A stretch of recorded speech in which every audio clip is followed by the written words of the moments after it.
अध्याय 2 में कृष्ण ने 2 महान सत्य कहे थे। एक, आत्मा अमर है। 2, निष्काम कर्म करो। लेकिन अर्जुन के मन में एक नई उलझन पैदा हो गई थी। यदि ज्ञान कर्म से श्रेष्ठ है तो फिर कृष्ण मुझे इस हिंसात्मक युद्ध में क्यों धकेल रहे हैं? बिना रुके, बिना थके। यह प्रश्न केवल अर्जुन का नहीं था। यह प्रश्न हर उस इंसान का है जो कभी जीवन में थक कर बैठ गया हो, जिसने सोचा हो क्या करूं भी या ना करूं।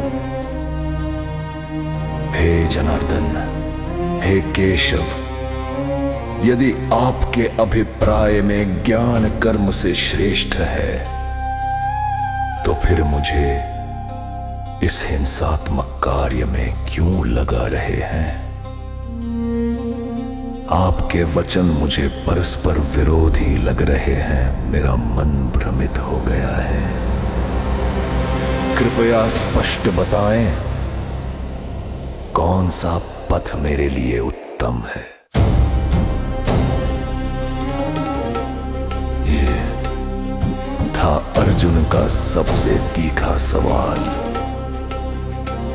और इस सवाल के जवाब में कृष्ण ने जो कहा वो कर्मयोग की नींव बना। हे निष्पाप अर्जुन, इस संसार में 2 प्रकार के मार्ग हैं। अनुभवाश्रित दार्शनिकों के लिए ज्ञान का मार्ग, और कर्म में लगे लोगों के लिए कर्म का मार्ग। लेकिन सुनो, केवल कर्म से निवृत्त होकर कोई निष्कर्म की दिव्य स्थिति नहीं पाता, और केवल परित्याग से सिद्धि नहीं मिलती।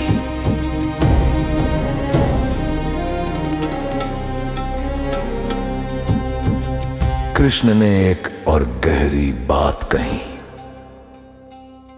जो हर इंसान के जीवन पर लागू होती है। कोई एक पल के लिए भी कर्म से निवृत्त नहीं हो सकता। त्रिगुणों के प्रभाव से सभी जीव कर्म करने के लिए विवश हो जाते हैं, तो फिर निष्क्रियता का दिखावा करना केवल पाखंड है।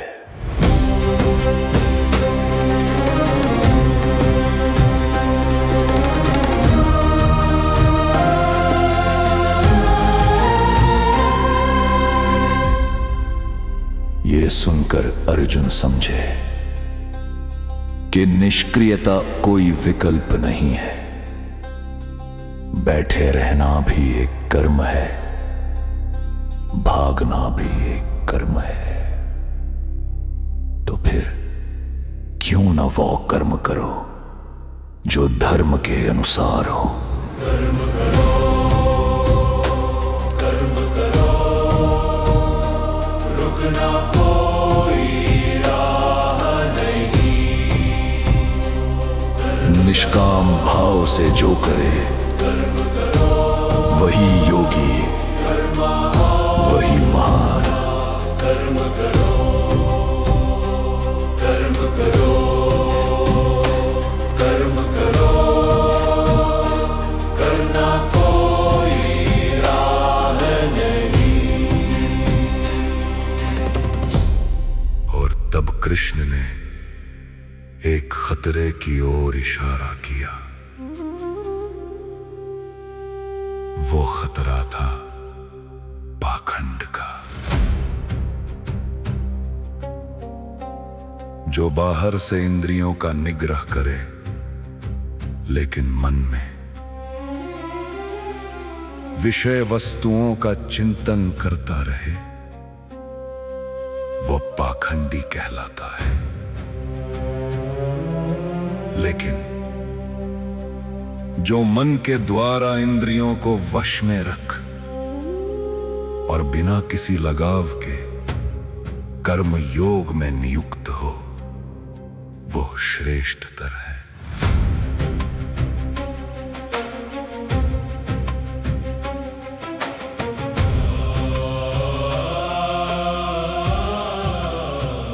अंदर से कुछ और,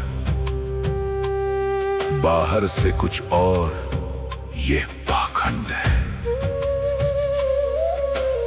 लेकिन जो अंदर और बाहर दोनों से एक हो, वही सच्चा योगी है। यस्त्विन्द्रियाणि मनसा नियम्यार्भतेर्जुन कर्मेन्द्रियैः कर्मयोगम सक्तः स विशिष्यते। यह था कर्मयोग का पहला पाठ। कर्म करना बंद नहीं हो सकता, तो उसे सही तरीके से करो। मन और कर्म में एकता रखो, आसक्ति बिना, पाखंड बिना। जो मन से जुड़े, कर्म से जुड़े, वही सच्चा योगी है। बाहर और भीतर एक हो जो, वही ज्ञान का भोगी है। कर्म करो निष्काम भाव से, यही कर्म योग का सार है। और ये पाठ हजारों वर्षों बाद भी हर उस इंसान के लिए जीवित है, जो बाहर से कुछ और, भीतर से कुछ और दिखाता हो। जिसने कभी सोचा हो, क्या मेरा काम सच्चा है या मैं केवल दिखावा कर रहा हूं? कर्म करो असक्त भाव से। ओम तत्सत्। ओम तत्सत्।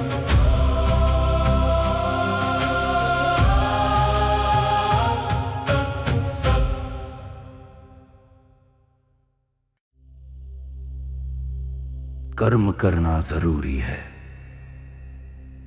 ये तो कृष्ण ने बता दिया। लेकिन कर्म किसके लिए करें? केवल अपने लिए या किसी बड़े उद्देश्य के लिए? कृष्ण ने इस प्रश्न का उत्तर दिया यज्ञ के रूप में। समर्पण का नाम है यज्ञ। यज्ञ केवल अग्नि में आहुति नहीं, यज्ञ एक जीवन दर्शन है। जब तुम अपना हर कर्म किसी बड़े उद्देश्य को समर्पित करो, तब वो यज्ञ बन जाता है।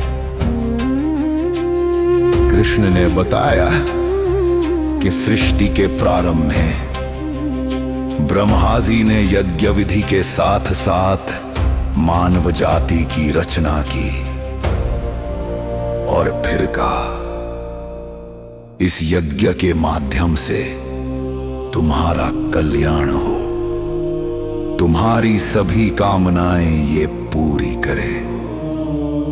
यज्ञ से देवता तृप्त होते हैं, देवता तृप्त होने पर तुम्हें भी तृप्त करते हैं। इस प्रकार परस्पर सद्भावना से तुम परम लाभ प्राप्त करोगे। कृष्ण ने एक महाचक्र का वर्णन किया। वर्षा से अन्न होता है, अन्न से जीव होते हैं। यज्ञ से वर्षा होती है और यज्ञ कर्म से पैदा होता है। ये चक्र ही संसार की व्यवस्था है। जो इस वैदिक व्यवस्था को अस्वीकार करता है वो केवल इंद्रियों के सुख के लिए एक अधर्मी जीवन बिताता है। इस तरह वो अपना जीवन व्यर्थ कर देता है।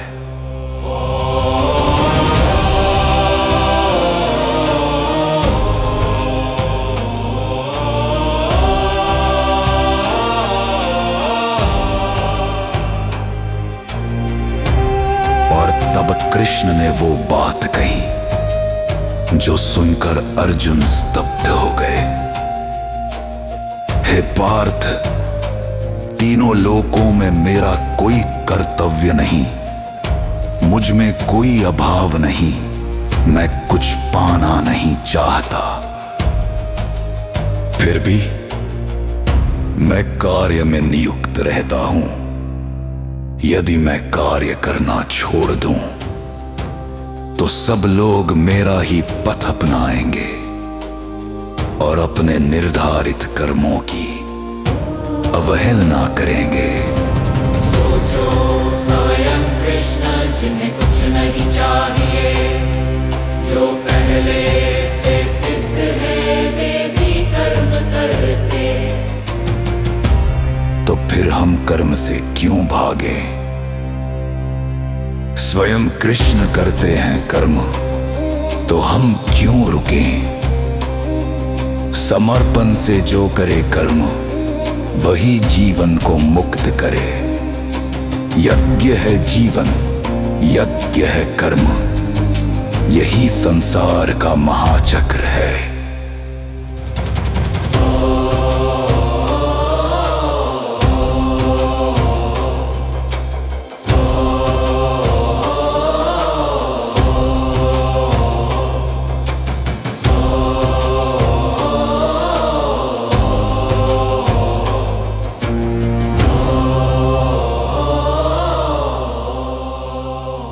कृष्ण ने और कहा, जिस तरह एक महान व्यक्ति अपना आचरण करता है,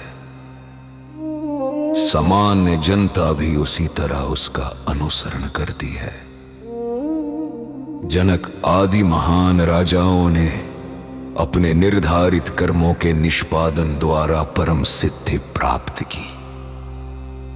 तो हे अर्जुन, जन सामान्य के लिए एक उचित आदर्श स्थापित करने के लिए तुम्हें भी उचित आचरण करना होगा।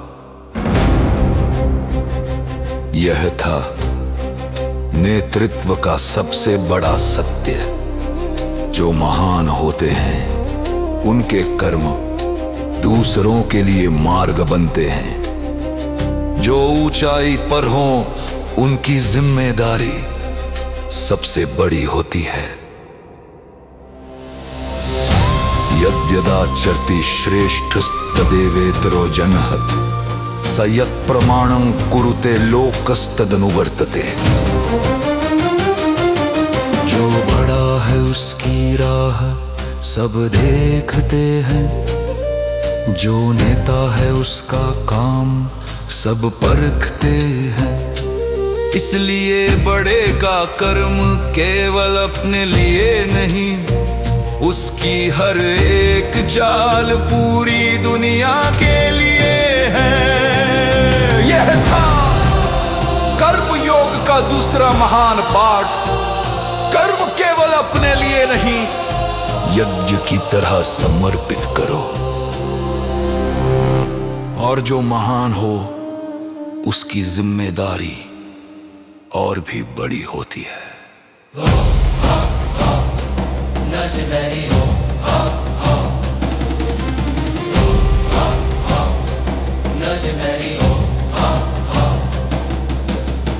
यज्ञ की आहुति बनो, समर्पण से जियो, कर्म करो संसार के लिए, अपने लिए नहीं।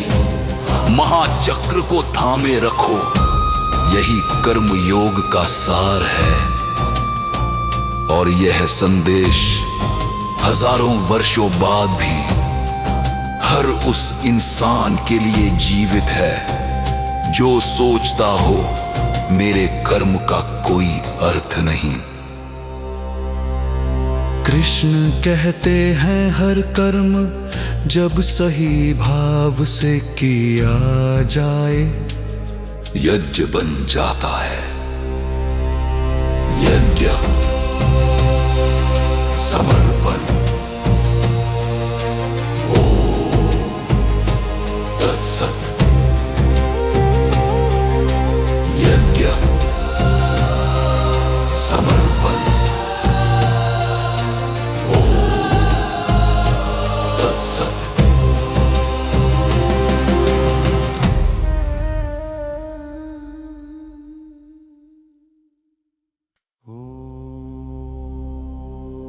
कर्मयोग समझ आ रहा था, यज्ञ का अर्थ समझ आ रहा था, लेकिन अर्जुन के मन में अभी एक और प्रश्न था, सबसे जरूरी प्रश्न। यदि कोई व्यक्ति कर्म करना चाहे, यदि वो अच्छा बनना चाहे, तो फिर भी उसे पाप करने पर कौन मजबूर करता है? काम, क्रोध, सबसे बड़ा शत्रु है काम, काम, क्रोध। ये प्रश्न हर इंसान के मन की गहराई से आता है। जानते हुए भी गलत करना, चाहते हुए भी न रुक पाना। इसका उत्तर कृष्ण ने दिया, और वो उत्तर इस अध्याय का सबसे शक्तिशाली हिस्सा है। हे कृष्ण, हे वार्ष्णे, वो क्या है जो व्यक्ति को अपनी इच्छा के विरुद्ध जैसे जबरदस्ती पाप करने पर उत्तेजित करता है?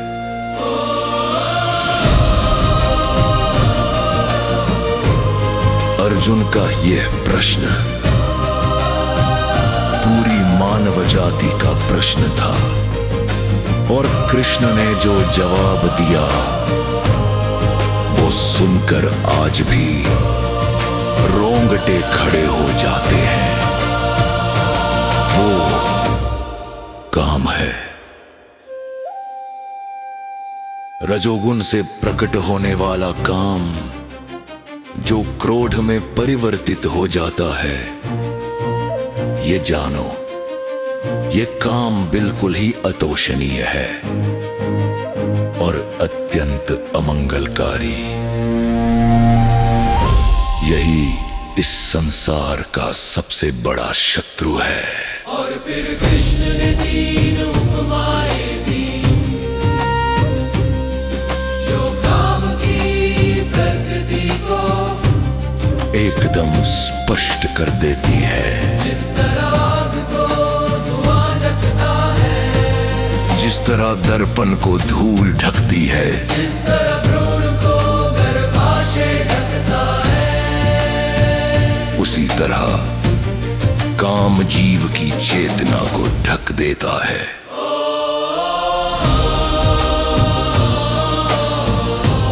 काम ढक देता है विवेक को, ज्ञान को, प्रज्ञा को।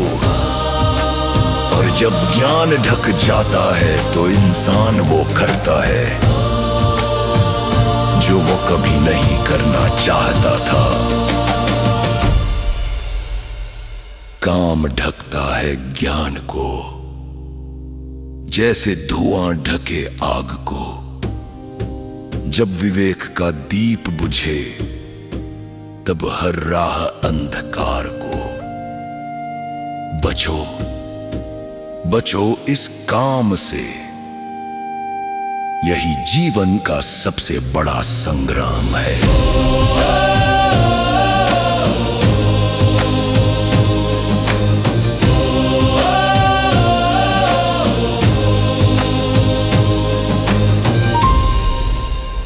और फिर कृष्ण ने बताया कि यह काम कहां रहता है।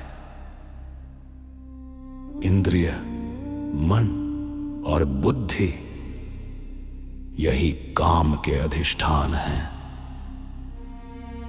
इन्हीं के माध्यम से ये काम देहधारी जीवात्मा को भ्रमित कर देता है। इसलिए हे भरत श्रेष्ठ, पहले अपनी इंद्रियों को वश में करो और इस काम को मिटाओ जो समस्त अधार्मिकता का मूर्त रूप है, जो ज्ञान और विज्ञान का नाशक है।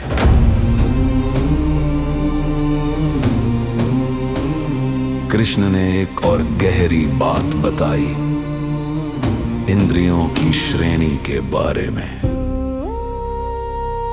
विषय वस्तुओं से इंद्रियां श्रेष्ठतर है, मन इंद्रियों से श्रेष्ठतर, बुद्धि मन से श्रेष्ठतर और आत्मा बुद्धि से भी श्रेष्ठतर समझकर विशुद्ध चेतना से मन को स्थिर करो और इस काम रूपी अदम्य शत्रु को परास्त करो। एवं बुद्धे परम बुद्ध्वा संस्तभ्यात्मानमात्मना जहि शत्रु महाबाहो काम रूपं दुरासदम्। जो दिखता है वो कमजोर है, जो महसूस होता है वो और ऊपर, जो सोचता है वो और ऊपर, जो जानता है वो सबसे ऊपर, पर जो सब जानकर भी जीता है वही असली योगी है। काम को जीतो, खुद को पाओ, यही कर्म योग का अंत है।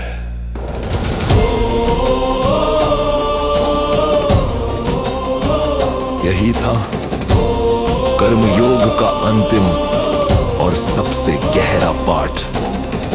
कर्म करो यह पहला पाठ, यज्ञ की तरह समर्पित करो यह दूसरा, काम पर विजय पाओ यह तीसरा। और जब तीनों एक साथ हों तब जन्म होता है एक सच्चे योगी का। करो कर्म निष्काम भाव से, समर्पित करो यज्ञ की तरह, काम को जीतो आत्मा से, तब मिलेगी मुक्ति की राह।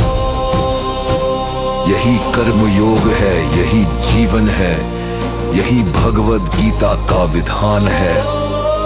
और यह संदेश हजारों वर्षों बाद भी हर उस इंसान के लिए जीवित है जो जानते हुए भी गलती करता हो, जिसने कभी सोचा हो मैं रोकना चाहता था पर रुक नहीं पाया। कृष्ण कहते हैं शत्रु बाहर नहीं है, शत्रु भीतर है और उसे जीतना सबसे बड़ा युद्ध है।